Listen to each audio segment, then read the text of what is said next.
الحمد لله رب العالمين والعاقبة للمتقين والصلاة والسلام على رسوله محمد وعلى آله وأصحابه أجمعين۔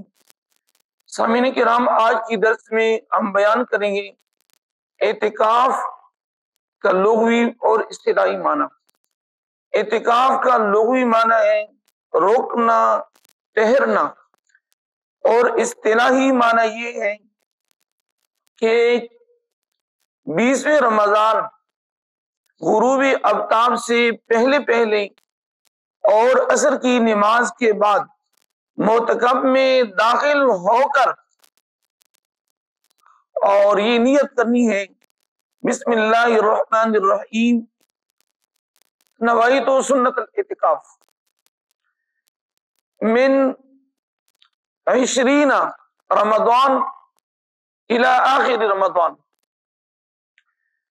تو 20ویں رمضان کو بندہ معتکف میں داخل ہو کر نیت کر لے کہ الہی میں نیت کرتا ہوں سنت اعتکاف، یعنی سنت نبوی صلی اللہ علیہ وسلم کی اعتکاف کی نیت کرتا ہوں، الہی یہ اعتکاف میرے لیے آسان فرما اور میری طرف سے قبول فرما۔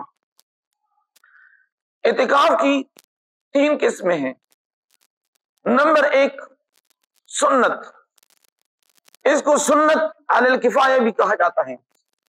سنت علی الکفایہ کا مطلب یہ ہے کہ اگر محلے کی طرف سے ایک بندہ بھی اعتکاف کے لیے بیٹھ جائے تو تمام محلے کا ذمہ فارغ ہے۔ اگر محلے کی طرف سے ایک بندہ بھی نہ بیٹھے، اہتمام نہ کرے، تو تمام محلہ گنہگار ہیں۔ لیکن سنت اعتکاف 20ویں رمضان غروب آفتاب سے پہلے بیٹھنا ہوتا ہے، 29 یا شوال کی چاند نظر آنے تک انہوں نے اعتکاف کے اندر انتظار کرنا ہوگا۔ نمبر 2 واجب اعتکاف۔ واجب اعتکاف یہ ہے کہ بندہ منت مانے کہ اگر میرا فلاں کام ہو گیا، اللہ نے مجھے بیٹا عطا کیا یا اللہ نے مجھے بیٹی عطا کی، تو میں اللہ کی رضا کی خاطر 1 دن کا اعتکاف کروں گا۔ تو واجب اعتکاف کے ساتھ روزہ شرط ہے، سنت اعتکاف کے ساتھ بھی روزہ شرط ہے۔ تیسرے نمبر پہ نفلی اعتکاف ہے۔ نفلی اعتکاف کے لیے روزہ شرط نہیں ہے، جس وقت بھی ہو، رمضان کا مہینہ ہو، غیر رمضان ہو، آپ کہیں کہ نویت سنت الاعتکاف ما دمت فی المسجد، 1 گھنٹے کا بھی ہو سکتا ہے، 1 دن کا بھی ہو سکتا ہے، 2 دن کا بھی ہو سکتا ہے۔ لیکن یاد رکھنا چاہیے کہ جس طرح مردوں کے لیے جو جگہ ہے شریعت نے خاص کی ہے وہ مسجد ہے، اور عورتوں کے لیے گھر ہے یا جہاں پہ وہ نماز پڑھتی ہے، جس کمرے کے اندر، جس روم کے اندر، وہاں پر عورت بھی اور مرد بھی 20ویں رمضان کو غروب آفتاب سے پہلے اور عصر کی نماز کی فوراً بعد عورتوں کو چاہیے کہ وہ معتکف کے اندر داخل ہو کر نیت کر رہی، لیکن عورتوں کے لیے ضروری ہے کہ وہ ہسبینڈ سے اجازت لیں۔ اگر خاوند کی اجازت ہے تو عورتیں بیٹھ سکتی ہیں، ہے سنت۔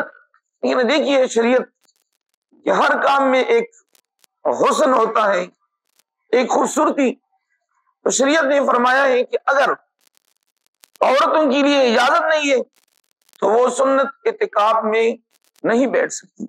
اگر وہ بیٹھتی ہیں تو الٹا عورت گنہگار ہوگی۔ تو اس لیے ضروری ہے کہ وہ، اور نبی علیہ الصلوۃ والسلام نے فرمایا کہ میری امت میں سجدہ لگانا یعنی غیر اللہ کو یہ ناجائز ہے۔ اگر اجازت ہوتی تو میں عورتوں کو حکم صادر فرماتا کہ وہ ہسبینڈ کو سجدہ لگائیں، کیونکہ یہ ایک مجازی خدا ہے، کیونکہ گھر کی جو نا دیکھ بھال ہے، کھانا پینا، راشن وغیرہ یہی لے کر آتے ہیں۔ تو اس حوالے سے خاوند کا تعظیم جو ہے، احترام جو ہے، وہ عورتوں کے اوپر لازم ہے۔ لیکن مردوں کے لیے جو جگہ ہے وہ مسجد ہے، مسجد کی معتکف ہے۔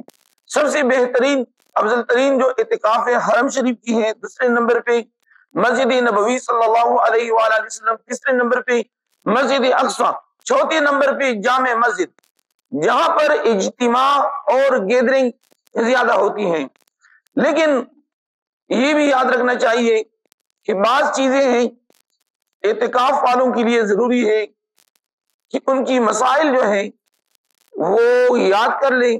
نیکسٹ لیکچر میں انشاءاللہ ہم مسائل اور ضروری مسائل اعتکاف بیان کریں گے۔ وما علیہ الا البلاغ۔